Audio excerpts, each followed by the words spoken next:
Hello everyone, welcome to my YouTube channel.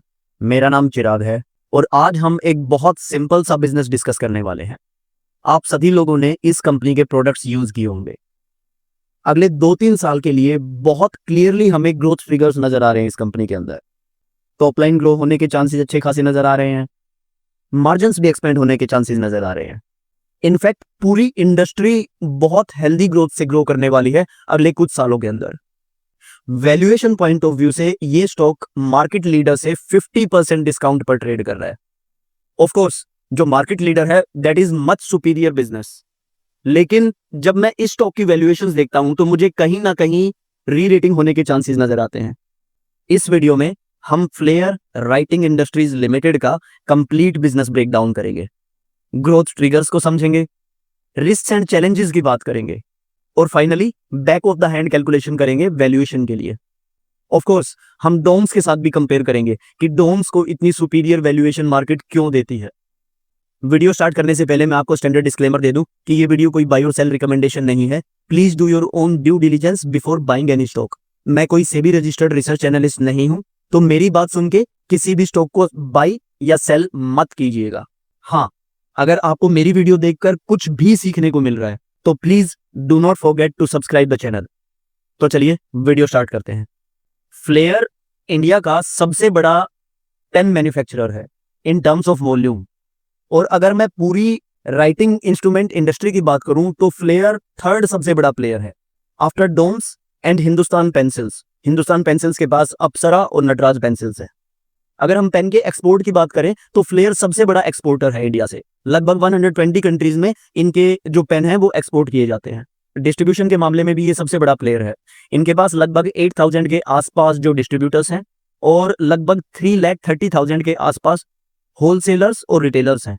Company बनाती क्या है? सबसे पहले तो ये पेन बनाती है, हर तरीके के पेन, चाहे बॉल पॉइंट पेन हो, फाउंटेन पेन हो या फिर जेल पेन हो, ठीक है।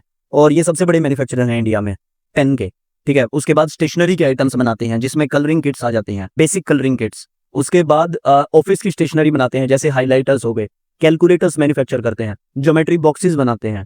उसके बाद इन्होंने रिसेंटली एंटर किया है हाउसवेयर सेक्शन में और स्टील बोतल सेक्शन में। ये डिवीजन बहुत इंटरेस्टिंग होने वाली है, इसके बारे में हम डिटेल में बात करेंगे। अब डिफरेंट बिजनेस सेगमेंट्स की बात कर लेते हैं। सबसे पहले तो इनका ट्रेडिशनल बिजनेस है पेन बेचने का धंधा। इंडिया के सबसे बड़े मैन्युफैक्चरर हैं ये। In terms of export also they are the biggest manufacturers, ठीक है। 80% जो प्लेयर का रेवेन्यू है वो पेन मैन्युफैक्चरिंग के थ्रू आता है।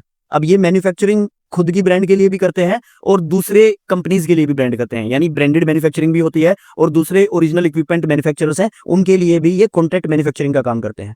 हालांकि जो खुद के लिए ब्रांडेड प्रोडक्ट्स बनाते हैं वहां पर मार्जिन रिलेटिवली ज्यादा होते हैं, इसलिए कंपनी कोशिश कर रही है कि आहिस्ता आहिस्ता जो ओन ब्रांडेड मैन्युफैक्चरिंग है उसका परसेंटेज बढ़ाया जाए, और कंपनी आज के दिन में वो कर भी रही है। अगर ग्रोथ एक्सपेक्टेशन की बात करूं तो हम यहाँ पर 9 से 10% के आसपास ग्रोथ एक्सपेक्ट कर सकते हैं। जो इनकी ग्रोथ आएगी वो नई कैपेसिटी आने के बाद ही आएगी। नई capacity company Aahista Aahista add कर रही है। हालांकि मुझे ऐसा लगता है जो मेन ग्रोथ पेन सेक्शन में आएगी ना वो मार्जिन एक्सपेंशन की वजह से आएगी।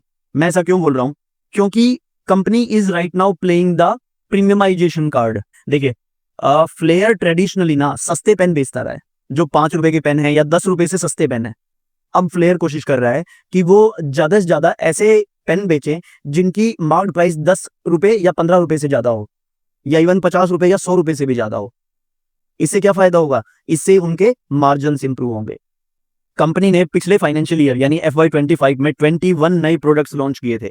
Most of those products were from premium products. इनके पास ब्रांड्स हैं जैसे पियर कार्डन है और हाउजर ब्रांड्स है, जो रियलाइजेशन है वो रिलेटिवली बेटर है इन कंपैरिजन टू ट्रेडिशनल सस्ते पेन। अच्छा, एक बात और समझिएगा कि कंपनी ना बहुत अच्छी तरह बैकवर्ड इंटीग्रेटेड है। जो पेन की टिप की मैन्युफैक्चरिंग होती है ना वो फ्लेयर खुद करता है, यानी इनके जो ग्रोस मार्जिन है ना वो इंडस्ट्री की एवरेज के कंपैरिजन में कहीं ज्यादा बेटर है। Even EBITDA margin of Flair are in comparison to Doms. जो डोम्स लगभग इबिटा मार्जिन कमा रहा है ना 18% के आसपास, 17% के आसपास, वही इबिटा मार्जिन फ्लेयर भी कमाता है। एक्सपोर्ट कंट्रीब्यूशन लगभग 15 से 20% के आसपास है। कंपनी अपनी खुद की ब्रांड भी एक्सपोर्ट करती है और दूसरे मैन्युफैक्चरर्स के लिए भी मैन्युफैक्चर करके एक्सपोर्ट्स करती है। हालांकि वहां पर बहुत ज्यादा स्पीड से ग्रोथ नहीं आ रही, और स्पेशली जो बिजनेस, डोमेस्टिक बिजनेस है ना, वहां पर फ्लेयर अब आहिस्ता आहिस्ता कोशिश कर रहा है कि किसी और के लिए मैन्युफैक्चर करने की बजाय खुद के लिए मैन्युफैक्चर करे, खुद की ब्रांडेड प्रोडक्ट्स को बेचे। In terms of distribution network they are huge. लगभग 8,000 के आसपास डिस्ट्रीब्यूटर है इनके पास। They have the biggest distribution network in the country right now. अगर यहाँ पर मैं ब्रांड्स की बात करूं तो कंपनी फ्लेयर यूज करती है। उसके बाद कंपनी ने 2014 में एक जर्मन ब्रांड है हाउजर, उसका ट्रेडमार्क एक्वायर किया था इंडिया के अंदर। कंपनी हाउजर के नाम से भी पेन बेचती है। उसके बाद इनके पास जो प्रीमियम सेगमेंट में ब्रांड है वो है पियरी गार्डन, जो एक फ्रेंच ब्रांड है जिसे फ्लेयर ने 2012 में लाइसेंस किया था। तो इंडिया में पियरी गार्डन के जितने भी प्रोडक्ट मैन्युफैक्चर होते हैं और डिस्ट्रीब्यूट होते हैं वो डायरेक्टली फ्लेयर के थ्रू होते हैं। I think company is doing a fairly decent job in this pen segment, और फ्यूचर भी मुझे इबिटा पॉइंट ऑफ व्यू से बहुत अच्छा नजर आ रहा है कि मुझे उम्मीद है यहाँ पर 1-2% के आसपास इबिटा एक्सपेंशन हो सकता है और वॉल्यूम ग्रोथ भी 9 से 10% के आसपास दिखाई दे सकती है। अब दूसरी सेगमेंट की बात करते हैं, क्रिएटिव सेगमेंट। ये सेगमेंट फ्लेयर के लिए पिछले 3-4 साल में सबसे फास्टेस्ट ग्रोइंग सेगमेंट है। 2021 में इन्होंने ये सेगमेंट शुरू की थी और ये सेगमेंट आज के दिन में 170 करोड़ का बिजनेस करने लगी है लगभग। यहाँ से लगभग 15 से 16% के आसपास फ्लेयर्स के रेवेन्यू आते हैं। अगर मैं इनकी ऑफरिंग्स की बात करूं तो यहाँ पर ये वाटर कलर्स बनाते हैं, क्रेयॉन्स बनाते हैं, स्केच पेन्स बनाते हैं, इरेजर्स बनाते हैं, वुडन पेंसिल्स बनाते हैं, ज्योमेट्री बॉक्सेस बनाते हैं, फाइन लाइनर्स बनाते हैं, शार्पनर्स बनाते हैं और स्केल्स बनाते हैं। इस सेगमेंट में बहुत रैपिड ग्रोथ आ रही है। FY25 में 18% के आसपास की ग्रोथ थी और हमें उम्मीद है कि फ्यूचर में भी यहाँ से ग्रोथ बहुत रैपिडली आएगी। अब इस सेगमेंट को लेकर हम इतने बुलिश क्यों हैं? सबसे पहला रीजन तो है प्रीमियमाइजेशन का। यहाँ पर भी प्रीमियमाइजेशन का जो ट्रेंड है वो प्ले आउट हो रहा है। मैनेजमेंट और कंपनी कोशिश कर रही है कि ज्यादा से ज्यादा प्रीमियम प्रोडक्ट्स लॉन्च किए जाए ताकि ज्यादा से ज्यादा बढ़िया मार्जिन्स कमाए जा सके। इसीलिए company from different product basket नए प्रोडक्ट्स लगातार लॉन्च करती रहती है। उसके बाद कंपनी ने पार्टनरशिप कर रखी है from companies like Disney and Marvel. अभी मार्वल भी डिज्नी के पास ही है ना। तो ये क्या करते हैं, ये जो पेंसिल्स निकालते हैं, अपने कलर्स निकालते हैं, उसके ऊपर मार्वल के कार्टून लगाते हैं या डिज्नी के कार्टून्स लगाते हैं, जिससे बच्चे अट्रैक्ट होते हैं और इनकी सेल्स ज्यादा होती है। अब इस तरीके की पार्टनरशिप इस कंपनी के लिए बहुत ज्यादा प्रॉफिटेबल रही है और शायद यही बहुत बड़ा रीजन है कि इन्होंने इतनी जल्दी अपना मार्केट शेयर यहाँ पर गेन किया है इस कैटेगरी के अंदर। अभी इसी साल 2025 में कंपनी ने एक फ्रेंच कंपनी है मैप, उसके साथ अपना एक कॉन्ट्रैक्ट किया है जिसके हिसाब से फ्लेयर मैप के प्रोडक्ट्स इंडिया के अंदर डिस्ट्रीब्यूट करेगा। अब मैप ने फ्लेयर को क्यों चूज किया? क्योंकि फ्लेयर के पास डिस्ट्रीब्यूशन का मोट है, सबसे बड़ा डिस्ट्रीब्यूशन नेटवर्क है आज के दिन में फ्लेयर के पास। इसीलिए फ्लेयर अब मैप के प्रोडक्ट्स इंडिया के अंदर डिस्ट्रीब्यूट करेगा। ठीक है, जो मैप के प्रोडक्ट्स है ना वो प्रीमियम पेंसिल्स और स्टेशनरी के आइटम्स है। इसका मतलब ये वैल्यू एडिड प्रोडक्ट्स बेचेंगे ज्यादा से ज्यादा। उसके बाद मार्जिन एक्सपेंड होने के भी बहुत ज्यादा चांस है इस कैटेगरी के अंदर। मैं ऐसा इसलिए बोल रहा हूँ, कंपनी ट्रेडिशनली इन प्रोडक्ट्स को ना थर्ड पार्टी से मैन्युफैक्चर कराती थी और उसके बाद खुद सिर्फ वो डिस्ट्रीब्यूट करते थे। लेकिन इन्होंने आहिस्ता आहिस्ता इसकी मैन्युफैक्चरिंग भी अब इन हाउस शुरू कर दी है। अब मैन्युफैक्चरिंग अगर आप इन हाउस शुरू कर देते हैं तो क्या होता है, आपके मार्जिन आहिस्ता आहिस्ता एक्सपेंड होने लग जाते हैं। ग्रोस मार्जिन यहाँ से कंपनी के एक्सपेंड होने लग जाएंगे। FY24 में ये लगभग 40 से 45% ऑफ जो प्रोडक्ट्स थे ना वो इन हाउस मैन्युफैक्चर करते थे, लेकिन FY25 में ये फिगर बढ़ के 70% हो गई है। यानी कंपनी अभी थर्ड पार्टी वेंडर्स के ऊपर डिपेंडेंट नहीं रहने वाली। हाँ, इसका एक नेगेटिव पॉइंट भी है। कंपनी जब खुद मैन्युफैक्चर करेगी तो उसको नई कैपेसिटीज लगानी पड़ेगी, नई मशीन लगानी पड़ेगी, है ना। उसके अलावा नए लोग भी रखने पड़ेंगे। अब उसका नुकसान हल्का हल्का नजर आ रहा है हमको FY25 में।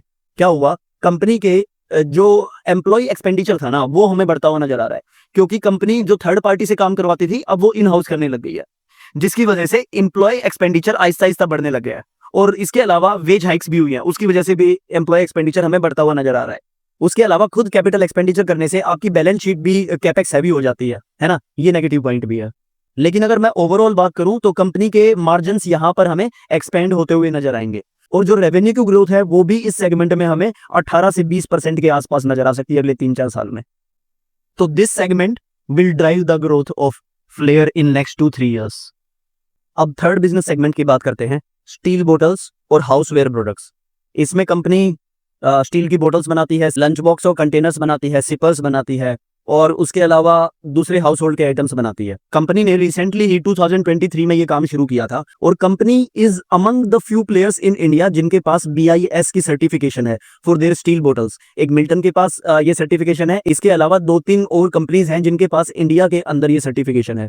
आज तक जितने भी स्टील की इस तरीके की बोटल्स इंडिया के अंदर आती थी ना, वो इंपोर्ट होती थी, लेकिन अब कंपनी प्ले करना चाहती है इंपोर्ट सब्स्टिट्यूशन की थीम के ऊपर। ये बोतल की डिजाइनिंग इन हाउस करते हैं, उसके बाद कलरिंग का जो काम है वो भी इन हाउस ही होता है। हाँ, डिस्ट्रीब्यूशन का तरीका थोड़ा डिफरेंट है। इनके पास जो इनके ट्रेडिशनल रिटेलर्स है ना, उनके थ्रू तो ये अपनी बोटल्स को बेचते ही बेचते हैं।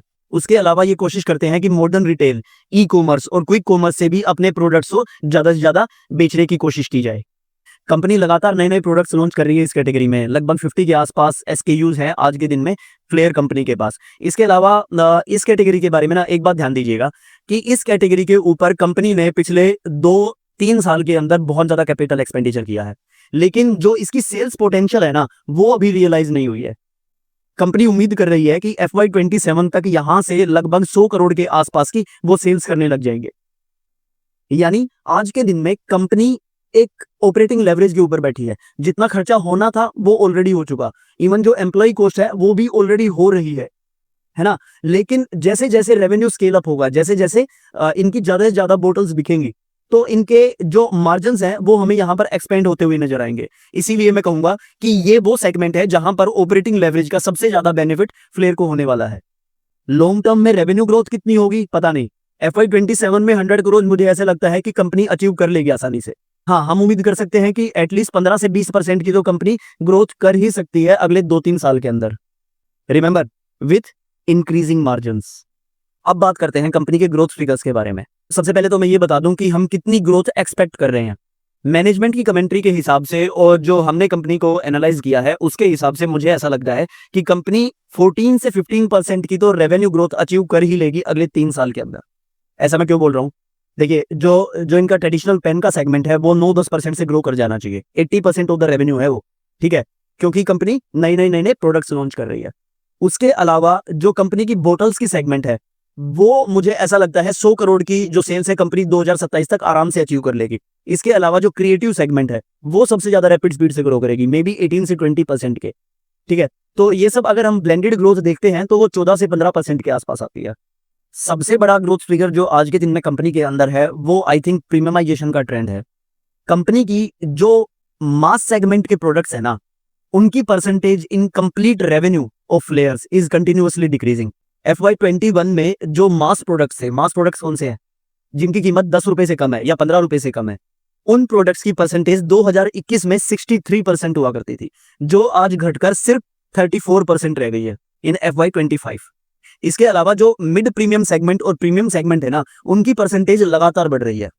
तो सबसे बड़ा जो ग्रोथ आज के दिन में मुझे कंपनी के अंदर नजर आ रहा है ना, वो मार्जिन का एक्सपेंड होने में लग रहा है। मैनेजमेंट जो क्लेम कर रही है वो ये कर रही है कि अगले 2-3 साल के अंदर मार्जिन एक्सपेंड होने चाहिए। आज के दिन में हमको 16% के आसपास मार्जिन नजर आते हैं, जो शायद अगले 3 साल में 18% या फिर 19% भी पहुंच सकते हैं। रिमेंबर, जो कंपनी का स्टील बोतल मैन्युफैक्चरिंग का प्लांट था, वहां से उतने ज्यादा मार्जिन नहीं आ रहे आज के दिन में, क्योंकि कंपनी ने इकोनॉमी ऑफ स्केल अचीव नहीं किया। कंपनी वहां पर ऑपरेटिंग लेवरेज पर बैठी है। जैसे जैसे ऑपरेटिंग लेवरेज का कंपनी को बेनिफिट होगा फ्रॉम स्टील बोतल मैन्युफैक्चरिंग, वैसे वैसे कंपनी के मार्जिन वहां पर एक्सपेंड होंगे और ओवरऑल जो कंपनी के मार्जिन है वो भी हमें 18% के आसपास तक जाते हुए नजर आएंगे। सबसे बड़ा ग्रोथ फिगर है कंपनी के अंदर। इसके अलावा कंपनी की जो प्रीमियम ब्रांड्स हैं, जैसे पेरे गार्डन है या हाउजर है या इवन फ्लेयर के भी वो वाले प्रोडक्ट्स हैं जो 50 रुपए के या 60 रुपए के पेन बिकते हैं, उनकी भी जो सेल्स है ना वो बहुत रैपिडली ग्रो कर रही है। कंपनी ने पिछले फाइनेंशियल ईयर में जो 2/3 ऑफ देयर प्रोडक्ट्स है ना, वो प्रीमियम सेगमेंट में लॉन्च किए हैं या फिर मिड प्रीमियम सेगमेंट में लॉन्च किए हैं। मास प्रोडक्ट्स तो कंपनी अब लॉन्च कर ही नहीं रही या फिर बहुत कम लॉन्च कर रही है। मार्जिन एक्सपेंड करने का दूसरा रीजन, कंपनी अब OEMs के लिए कॉन्ट्रैक्ट मैन्युफैक्चरिंग नहीं करना चाहती। कंपनी अपनी ब्रांड को प्रमोट कर रही है। इसीलिए अगर आप देखेंगे तो FY22 के बाद जो इनकी ओन ब्रांड की सेल्स है ना, वो 47% CAGR से बढ़ी है, specially in the domestic market. Domestic market में ये अब कॉन्ट्रैक्ट मैन्युफैक्चरिंग नहीं कर रहे या बहुत कम कर रहे हैं, इसलिए वो वाली सेगमेंट लगातार डीग्रो हो रही है। आज के दिन में कंपनी के पास 87% ऑफ टोटल जो मैन्युफैक्चरिंग है ना, वो ओन ब्रांड के लिए है। क्या फायदा उसका? वहां पर मार्जिन्स कंपनी के पास कहीं ज्यादा बेटर है। उसके बाद इनकी पार्टनरशिप्स हैं, जैसे डिज्नी के साथ, मार्वल के साथ और मैप्ड के साथ रिसेंटली, जो अगेन एक प्रीमियम प्रोडक्ट के लिए सेल्स हैं, जहां पर मार्जिन्स कहीं ज्यादा बेटर हैं। मार्जिन एक्सपेंड होने का एक और बहुत बड़ा रीजन है, खासकर जो क्रिएटिव सेगमेंट है इनकी, उस सेगमेंट के अंदर। Remember, company historically third party से मैन्युफैक्चर करवाती थी और डिस्ट्रीब्यूट खुद करती थी। अब ये इन हाउस मैन्युफैक्चरिंग करने लगे हैं। इन हाउस मैन्युफैक्चरिंग की आहिस्ता आहिस्ता परसेंटेज बढ़ रही है। आज के दिन में 70% मैन्युफैक्चरिंग इन हाउस हो रही है। जैसे जैसे ये परसेंटेज और बढ़ेगी, कंपनी के मार्जिन और ज्यादा एक्सपेंड होंगे। इसके अलावा कंपनी के पास ऑलरेडी एग्जिस्टिंग फैसिलिटी में ये ब्राउनफील्ड एक्सपेंशन कर सकते हैं, खासकर जो इनका स्टील बोतल मैन्युफैक्चरिंग प्लांट है वहां पर। इसके अलावा अगर हम बात करें कंपनी की बैलेंस शीट की, तो कंपनी के ऊपर कोई भी नेट डेट नहीं है। इनफैक्ट 50-60 करोड़ का कंपनी के पास कैश पड़ा है बैलेंस शीट के ऊपर। उसके अलावा कंपनी के रिटर्न मैट्रिक्स भी ठीक ठाक हैं, जो आहिस्ता आहिस्ता इंप्रूव हो रहे हैं। रिमेंबर, ये इंप्रूव होना बहुत इंपॉर्टेंट है। कंपनी के ROCE और ROE जैसे जैसे इंप्रूव होंगे अगले 2-3 साल में, जैसे जैसे कंपनी के मार्जिन इंप्रूव होंगे, तो मुझे ऐसा लगता है कि शेयर मार्केट शायद इस शेयर को कहीं ज्यादा बेटर वैल्यूएशन देगी जितनी वो आज दे रही है उसके कंपैरिजन में। अगर कैपेसिटी एक्सपेंशन की बात करूं, तो कंपनी का 2024 में IPO आया था। उसके बाद कंपनी लगातार कैपेक्स मोड में है, लगातार नई नई चीजों के लिए कैपेक्स कर रही है। इनका जो स्टील की बोतल का प्लांट है उसके ऊपर कैपेक्स किया, वलसाड में इनका एक प्लांट है उसके ऊपर बहुत बड़ा कैपेसिटी एक्सपेंडिचर ये कर रहे हैं। 2024 में इनका 110 करोड़ का कैपेक्स था, 2025 में 130 करोड़ का, 2026 में 80 से 90 करोड़ का कैपेक्स होने वाला है। ये कैपेक्स कहाँ होने वाला है? कंपनी अपने वलसाड के प्लांट में राइटिंग इंस्ट्रूमेंट्स के लिए कैपेक्स कर रही है। तो कंपनी अपनी कैपेसिटी को लगातार एक्सपेंड किए जा रही है, और जो ऑलरेडी कैपेसिटी एक्सपेंडिचर ये कर चुके हैं उसका ऑपरेटिंग लेवरेज इनको फ्यूचर में मिलने की उम्मीद है। अब कंपनी के रिस्क और चैलेंजेस की बात कर लेते हैं। सबसे बड़ा रिस्क और चैलेंज मुझे जो इस कंपनी में नजर आ रहा है ना, वो ये आ रहा है कि कंपनी का IPO आया था दिसंबर 2023 में। उसके बाद कंपनी के जो मार्जिन है ना, वो लगातार नीचे गिरे हैं। होता क्या है कि जब भी कोई कंपनी बड़ा IPO लेके आती है ना, तो वो कोशिश करती है कि IPO लाने से पहले के जितने भी रिजल्ट्स है ना, वो बहुत अच्छे नजर आए। तो ऐसा कंपनी किस तरीके से करती है? सबसे पहले तो वो अपने जो डिस्ट्रीब्यूटर्स हैं उनके पास ज्यादा सामान बेच देती है। फॉर एग्जाम्पल, इनके पास 8,000 डिस्ट्रीब्यूटर्स हैं, उनके पास इन्होंने चैनल स्टफिंग की है, जिसकी वजह से जो डिस्ट्रीब्यूटर हैं उनके पास ज्यादा माल बिक गया, जिसकी वजह से 2022 में और 2023 में ऐसा नजर आया इन्वेस्टर्स को कि इन्होंने ज्यादा सेल्स की है और शायद मार्जिन भी ज्यादा कमाए हैं, है ना। तो उसकी वजह से क्या हुआ कि अगले 2 साल तक इनकी सेल्स उतनी ज्यादा नहीं आई और मार्जिन भी उतने ज्यादा ग्रो नहीं हुए। तो ये दिखाता है कि कंपनी की मैनेजमेंट कैसी है। अब कंपनी की मैनेजमेंट का बहुत बड़ा ट्रैक रिकॉर्ड तो है नहीं, क्योंकि कंपनी नई नई लिस्टेड हुई है। तो हमें नहीं पता कि मैनेजमेंट एग्जीक्यूट करेगी या नहीं करेगी। ये देखना बहुत बड़ी बात होगी। कंपनी के पास ग्रोथ ट्रिगर्स हैं, बिल्कुल हैं। अगर कंपनी उनको एग्जीक्यूट कर पाती है और अपने मार्जिन को एक्सपेंड कर पाती है तो बहुत बढ़िया बात। लेकिन अगर नहीं कर पाती है, if they are not able to walk the talk, तब क्या? दूसरा नेगेटिव पॉइंट जो कंपनी में मुझे नजर आ रहा है, वो इनकी हाई इन्वेंट्री डेज नजर आ रहे हैं। कंपनी की इन्वेंट्री डेज बहुत ज्यादा हैं। किस लिए ज्यादा है? एक तो कंपनी के पास SKUs बहुत ज्यादा है, नए नए नए नए नए प्रोडक्ट्स ही लॉन्च करते रहते हैं। जब आप नए प्रोडक्ट्स लॉन्च करते हो ना, तो उसके लिए आपको पहले इन्वेंट्री बनानी पड़ती है, उसके बाद अपने डिस्ट्रीब्यूटर्स को बेचनी पड़ती है ना। और शुरू में तो जब आप अपने इन्वेंट्री देते हैं डिस्ट्रीब्यूटर को, तो ये कह के देखते हैं कि भाई तू मुझे पैसे बाद में दे दियो, पहले मेरे सामान को बेच दे, है ना। उसके अलावा कंपनी एक्सपोर्ट करती है, उसमें भी जो इनकी क्रेडिट साइकिल है वो थोड़ी डिले हो जाती है। इसकी वजह से जो इनके इन्वेंट्री डेज हैं वो कहीं ज्यादा नजर आते हैं। स्पेशली अगर मैं कंपेयर करता हूं इनको इनके पीयर्स के साथ, जैसे डोम्स के साथ, जहां पर वर्किंग कैपिटल डेज कहीं ज्यादा रेस्ट्रिक्टेड है इन कंपेरिजन टू फ्लेयर। तीसरा बड़ा रिस्क जो मुझे कंपनी में नजर आ रहा है वो ये आ रहा है कि देखिए, आपकी ग्रोथ 2 तरीके से हो सकती है। या तो आपकी वैल्यू ग्रोथ हो सकती है या आपकी वॉल्यूम ग्रोथ हो सकती है। वैल्यू ग्रोथ यानी आप पहले एक प्रोडक्ट 5 रुपए का बेचते थे, एक पेन 5 रुपए का बेचते थे, अब उस पेन को 10 रुपए का बेचने लगे, तो आपकी वैल्यू ग्रोथ हो गई, यानी प्रीमियमाइजेशन का ट्रेंड प्ले आउट हो रहा है। एक तो ये तरीका है। दूसरा तरीका है आपकी वॉल्यूम ग्रोथ होगा, यानी आज आप 100 करोड़ पेन बेचते हो, 10 साल के बाद आप 200 करोड़ पेन बेचने लग जाओगे। वो वॉल्यूम ग्रोथ है। जो फ्लेयर में हमें आज के दिन में नजर आ रहा है ना, वो प्रीडोमिनेंटली प्रीमियमाइजेशन का ट्रेंड प्ले आउट होता हुआ नजर आ रहा है। यानी वॉल्यूम ग्रोथ की बजाय value growth will take a front seat. और मुझे ऐसा लगता है पर्सनली कि volume growth is much more superior type of growth than the value growth. ऐसा मैं क्यों बोल रहा हूं? जब भी आपकी वैल्यू ग्रोथ होती है ना, तो वो कई रीजन से हो सकती है। फॉर एग्जाम्पल, इकोनॉमी में महंगाई बढ़ गई, सारी चीजें महंगी हो गई, तो आपको वैल्यू ग्रोथ मिल जाती है। लेकिन वॉल्यूम ग्रोथ के लिए आपको अपने कंपटीटर्स से लड़ाइयां जीतनी पड़ती हैं मार्केट के अंदर। तो इसीलिए जो वॉल्यूम ग्रोथ है ना, that is much superior than value growth. और फ्लेयर में आज के दिन में वैल्यू ग्रोथ आ रही है, वॉल्यूम ग्रोथ उतनी ज्यादा नहीं आ रही। वॉल्यूम ग्रोथ तो हम वही 14-15% की उम्मीद कर सकते हैं बस। फिर उसके बाद इंडस्ट्री के रिस्क हैं, जैसे रॉ मटेरियल के प्राइसेस हैं। रॉ मटेरियल कौन कौन सा है? वुड है, पेपर है, प्लास्टिक है, रबड़ है, सारे कमोडिटी प्ले है ना। कमोडिटीज की कीमतें ऊपर जाती हैं, नीचे जाती हैं, उसी तरीके से इनके ग्रोस मार्जिन भी ऊपर जाएंगे और नीचे जाएंगे। उसके अलावा डिजिटलाइजेशन का जो थीम है वो प्ले आउट हो रहा है। लोग आहिस्ता आहिस्ता कम लिख रहे हैं, टाइप ज्यादा कर रहे हैं। एक वो भी एक एंड रिस्क हो सकता है। पता नहीं आज से 20 साल के बाद लोग लिखेंगे या नहीं लिखेंगे, नहीं पता। इंडस्ट्री में कंपटीशन बड़ा खतरनाक है। सबसे बड़ा प्लेयर और सबसे घातक प्लेयर तो डोम्स है। उसके बाद नटराज और अप्सरा पेंसिल हैं, जो हिंदुस्तान पेंसिल की ब्रांड है। उसके बाद फ्लेयर का नंबर आता है तीसरे नंबर पे। चौथे नंबर पे आता है कैमलिन, फिर लक्सर, फिर लिंक पेन। तो कंपटीशन बहुत ज्यादा है। ऐसा नहीं है कि ये कंसोलिडेटेड इंडस्ट्री है जहां पर सिर्फ 3-4 प्लेयर ही राज कर रहे हैं, अनब्रांडेड प्लेयर्स भी हैं। तो इस तरीके की कॉम्पिटिटिव मार्केट्स में आप बहुत ज्यादा मार्जिन्स पे नहीं खेल पाते, क्योंकि अगर आपके मार्जिन्स बढ़ने लग जाएंगे, आपके कॉम्पिटिटर्स उसको हिट करने लग जाएंगे। तो इस वजह से आपके मार्जिन्स बहुत ज्यादा रैपिडली नहीं बढ़ते। उसके बाद नई नई सेगमेंट्स लेके आ रहे हो आप, नई नई सेगमेंट्स लेके तो आ रहे हो, वो सक्सेसफुल होंगी या नहीं होंगी, एग्जीक्यूशन रिस्क है वहां पर। इस तरीके के रिस्क जरूर सोचिएगा जब भी किसी कंपनी में इन्वेस्ट कर रहे हैं। तो अब बात करते हैं वैल्यूएशंस की।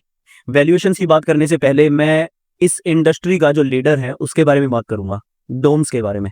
आज के दिन में जो डोम्स का स्टॉक है ना, वो 70 की पीई पर ट्रेड कर रहा है, और फ्लेयर आज के दिन में ट्रेड कर रहा है 32 की पीई पर। इतना ह्यूज डिफरेंस है, 70 और 32, यानी लेस देन 50% की वैल्यूएशंस पर ट्रेड कर रहा है फ्लेयर आज के दिन में इन कंपैरिजन टू डोम्स। क्यों, ऐसा क्यों है? एब्सोल्युटली कोई भी डाउट नहीं है कि Doms is the market leader. Much stronger brand, बहुत स्ट्रॉन्ग ब्रांड है। अगर आपके घर में बच्चे हैं तो आपने देखा होगा कि सबके पास डोम्स के ही कलर है, डोम्स की ही पेंसिल्स हैं। इनफैक्ट आज के दिन में अगर हम स्टेशनरी की दुकान पे जाते हैं और ये कहते हैं कि हमें बच्चों के लिए कोई गिफ्ट दिखा दीजिए, तो वो डोम्स का कलर सेट हमारे हाथ में पकड़ा देते हैं। इतनी स्ट्रॉन्ग ब्रांड है। प्रोडक्ट इनोवेशन खतरनाक तरीके से है। अगर आप पेंसिल्स का यूज करते हैं और नटराज की पेंसिल्स यूज करते हैं और आप डोम्स की पेंसिल यूज करते हैं, तो आप क्लियरली एक डिफरेंस देख सकते हैं कि क्वालिटी में कितना डिफरेंस है। उसके बाद डोम्स का जो पोर्टफोलियो है that is much more diversified, बहुत ज्यादा डाइवर्सिफाइड है इन कंपैरिजन टू फ्लेयर। अगर फ्लेयर की बात करूं तो फ्लेयर नोटबुक्स नहीं बनाता, लेकिन डोम्स नोटबुक भी बनाता है। उसके बाद फाइन आर्ट्स का सामान, बेसिक आर्ट्स का सामान तो फ्लेयर बनाता है, लेकिन फाइन आर्ट का सामान नहीं बनाता। डोम्स वो भी बनाता है। एक पेपर नहीं बनाता बस डोम्स, और सारी चीज बनाता है जो भी स्टेशनरी आइटम्स होते हैं। और मार्केट ऐसे डाइवर्सिफाइड प्ले को ज्यादा बेटर वैल्यूएशन देती है हमेशा। उसके बाद ग्रोथ देख लीजिए, सबसे बड़ा फैक्टर आज के दिन में डोम्स ग्रो कर रहा है 25% से भी ज्यादा स्पीड से, जो टॉप लाइन है वो डोम्स की। लेकिन फ्लेयर ग्रो करता है 14-15% से। हम ये एक्सपेक्टेशन कर रहे हैं। तो इतना ज्यादा जो ग्रोथ में डिफरेंस है ना, उसकी वजह से ये वैल्यूएशन में डिफरेंस आ रहा है। वर्किंग कैपिटल डेज देख लीजिए, डोम्स के working capital days are much more superior in comparison to industry के किसी भी प्लेयर से हम कंपेयर करेंगे तो। इसीलिए आज के दिन में डोम्स कहीं ज्यादा बेटर वैल्यूएशन पे ट्रेड कर रहा है। लेकिन इसका मतलब ये नहीं है कि फ्लेयर जैसे प्लेयर के पास कोई स्ट्रॉन्ग पॉइंट है ही नहीं। आज के दिन में मार्जिन के पॉइंट ऑफ व्यू से अगर हम देखेंगे तो फ्लेयर के margin are comparable to Doms. In fact gross margin तो फ्लेयर के बेटर है डोम्स से, इबिटा मार्जिन लगभग बराबर है। तो इसीलिए मुझे लगता है कि अगर फ्लेयर में ग्रोथ आती है ना, अगर फ्लेयर अच्छी तरीके से ग्रो करता है, मार्जिन भी एक्सपेंड होता है, तो मुझे ऐसा लगता है कि फ्लेयर को बेटर वैल्यूएशन मिलनी चाहिए। आज के दिन में जो 30 के आसपास वैल्यूएशन इन्हें मिल रही है ना, वो मेरे हिसाब से कम है। और हाँ, हम ये भी कह सकते हैं कि डोम्स को जो वैल्यूएशन मिल रही है वो मेरे हिसाब से बहुत ज्यादा है। स्टेशनरी प्ले को इतनी ज्यादा वैल्यूएशन नहीं मिलनी चाहिए according to me. Valuation sheet बनाई है मैंने, back of the hand calculation है, तो इसके ऊपर ज्यादा भरोसा मत कीजिएगा, लेकिन ये आपको एक डायरेक्शन दे देती है कि कंपनी किस डायरेक्शन में मूव हो रही है। ठीक है, मैनेजमेंट 15% की गाइडेंस दे रही है कि 15% से रेवेन्यू ग्रोथ होगी। मैंने FY28 तक 15% की ग्रोथ एक्सपेक्ट कर ली है।